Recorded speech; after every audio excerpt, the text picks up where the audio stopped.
नमस्कार.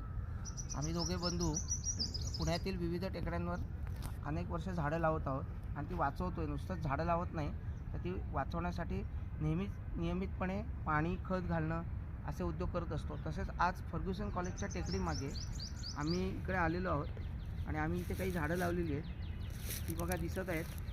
तर त्या झाडांमध्ये हे करत असताना आम्ही इथे पाणी आणि हे सगळं टाकलेलं आहे. आता बघा इथे सुद्धा हे किडे वगैरे येतात. तर एवढे झाडं वाढवत असताना लवकर आमची झाडं टेकडीवर वाढत नाहीत. आम्ही खूप प्रयत्न करतो आहे. त्याची कारणं अनेक आहेत. इथे काही निसर्गातले कीटक आहेत, त्यांचे ते वनस्पती आहेत.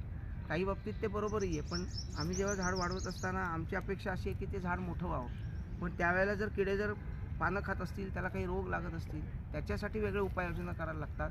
काही वेळेला चुकून दुसऱ्या गायीवरती चरायला येतात, पण ते चुकून मग त्यांचा काही हे नसतो त्याच्यात उद्देश, पण ते चुकून हिरवं दिसतं म्हणून तेही खातात त्याच्याबरोबर. म्हणजे एक झाड वाढवायला सुद्धा आम्हाला इतके कष्ट लागतात. तर मग हे तुम्ही नाशिकमधलं तपोवनातलं तुम्ही कितीतरी अख्खं जंगल जे रामाच्या काळापासून आहे ते तुम्ही तोडताय. तुम्हाला लाज वाटली पाहिजे.